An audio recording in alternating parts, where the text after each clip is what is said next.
Israel में America ने अपने जहाज़ों को तैनात कर लिया है। हॉर्मूज़ में लगातार हमले शुरू हो चुके हैं। तो क्या अगले 48 घंटों में ईरान, इजराइल और अमेरिका के बीच वापस से युद्ध शुरू हो सकता है? चलिए इस वीडियो में हम आपको यही बताएंगे। नमस्कार, मैं मेघा सिंह स्वागत करती हूँ आपका न्यूज़ 18 के डिजिटल प्लेटफॉर्म पर। पश्चिम एशिया में जारी युद्ध थमता हुआ अब दिखाई नहीं दे रहा है। अमेरिका और ईरान के बीच अब तक कोई भी औपचारिक युद्ध विराम समझौता नहीं हो पाया है और हालात फिर से बिगड़ते हुए नजर आ रहे हैं। पिछले 48 घंटों में तनाव और भी बढ़ गया है और ईरान ने अमेरिका पर युद्ध विराम तोड़ने का आरोप भी लगाया है।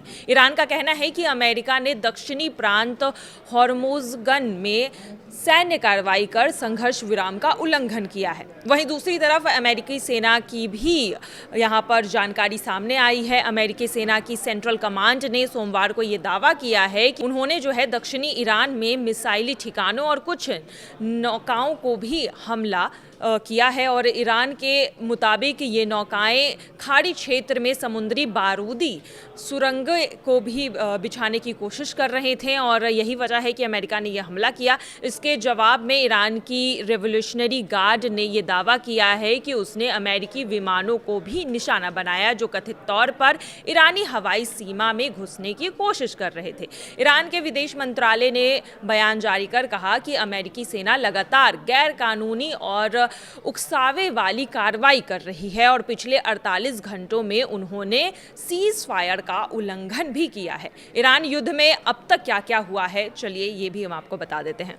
उधर लेबनान में भी हालात बेहद तनावपूर्ण बनते हुए नजर आ रहे हैं। मंगलवार को दक्षिणी लेबनान में इजरायली हमले में 31 लोगों की मौत हो गई जबकि 40 लोग घायल बताए जा रहे हैं। इजरायली सेना ने दक्षिण और पूर्व लेबनान में कई हमले किए हैं और हमले तेज कर दिए हैं और लोगों को गांव खाली करने का भी आदेश अब जारी हो गया है।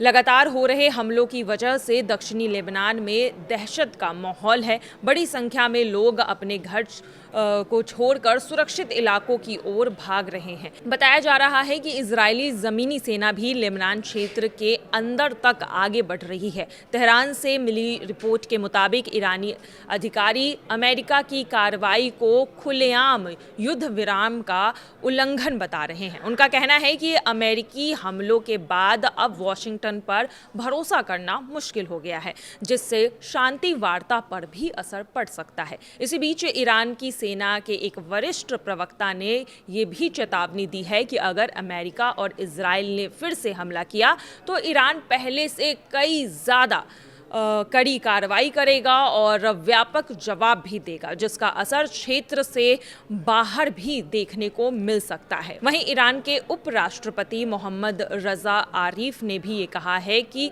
कई हफ्तों की पाबंदियों के बाद देश में वापस से इंटरनेट सेवाएं बहाल करने की दिशा में पहला कदम उठा लिया गया है। लेकिन इसी बीच अब जिस तरह से ईरान और अमेरिका के बीच हमले तेज हो गए हैं, सीज फायर टूटता हुआ नजर आ रहा है और अब देखना यही होगा कि ईरान क्या वापस से युद्ध शुरू कर देगा क्योंकि लगातार बीच में कई सारे हमले की खबर आ रही है। लेबनान में भी उधर देखा जा रहा है कि इजराइल थमने का नाम नहीं ले रहा है। लगातार लेबनान में भी हमले तेज हो रहे हैं। तो ऐसे में सवाल यही है कि क्या वापस से ईरान, अमेरिका और इजराइल के बीच युद्ध शुरू हो सकता है। फिलहाल की खबरों में आज के लिए बस इतना ही। बाकी की तमाम खबरों के लिए देखते रहिए न्यूज़ 18 का डिजिटल प्लेटफॉर्म। धन्यवाद।